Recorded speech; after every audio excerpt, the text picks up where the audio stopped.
एक सज्जन एक महात्मा के पास गए, बोले महाराज ऐसा लगता है कि आपके भगवान में कुछ अकल कम है।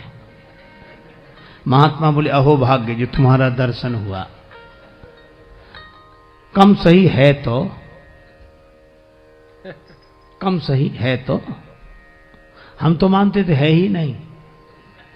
वो आदमी बोला आप संत होकर कैसी बात करते हो कि भगवान में अकल है ही नहीं। महात्मा हंसकर बोले कि उनमें थोड़ी बहुत भी अकल होती तो तुम जैसे कम अकल पैदा ही काहे को करता है जो आशिक कम अकल कहने पर। लेकिन भगवान भी इन अभिमानियों का ऐसा इलाज करते। एक आदमी ने अपने मित्र से कहा कि चलो एक नया विषय शोध करेंगे। अच्छा क्या इस दुनिया को बनाने में भगवान ने कितनी गलतियां की हैं? अपनी गलती आज तक मिली नहीं, भगवान की गलतियां। मित्र ने कहा वाह यह तो बड़ा मौलिक विषय रहेगा, इस पर तो आज तक किसी ने चिंतन किया नहीं, शोध नहीं किया। बहुत मूल्यवान कृति हो गई है आपकी शोध की, शोध प्रबंध। चलो कलम कागज ले लिए, मित्र लिखे वो गलती बताए।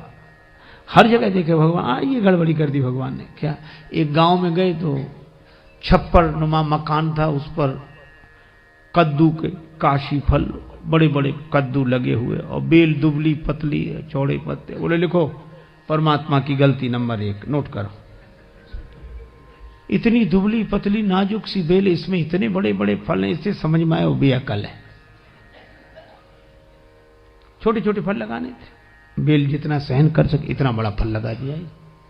मित्र ने कहा वाह कमाल कर दिया, क्या सोच है।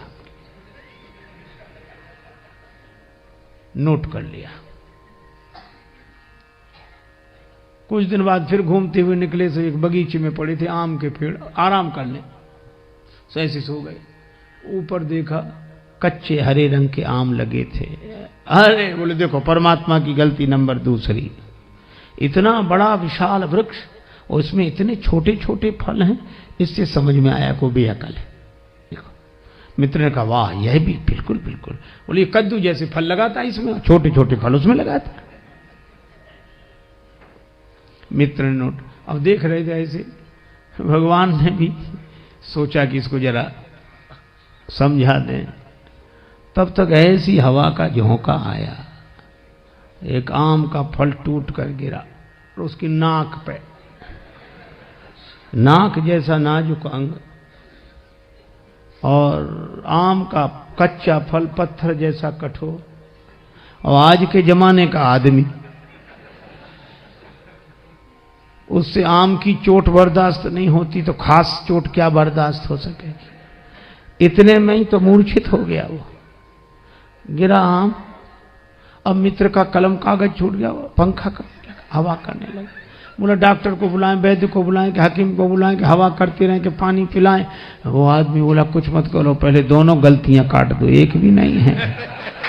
क्यों? बोले भगवान ने अच्छा किया कि इतने बड़े बड़े फल नहीं लगाए इस पेड़ में, नहीं इतने से फल ने तो अधमरा कर दिया, ऊपर से उतना बड़ा फल गिरता तो मामला ही साफ हो जाता। भगवान मानने को तैयार नहीं भगवान पर।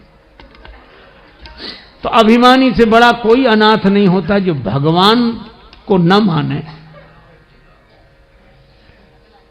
और इसलिए रामचरितमानस में 2 अनाथ हैं इस दृष्टि से।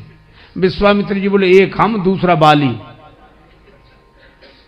और बाली ने भी यही कहा था कि जो कदाचि मोहि मारी हैं तो पुण्य हो सनाथ।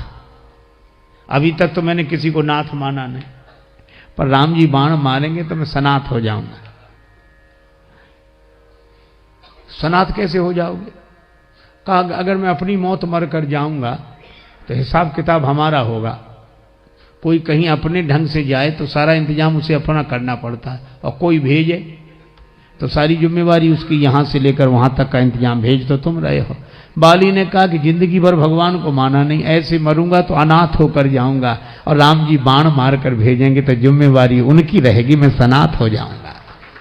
जो कदाचि मोहि मारी हैं तो पुण्य हो सनाथ।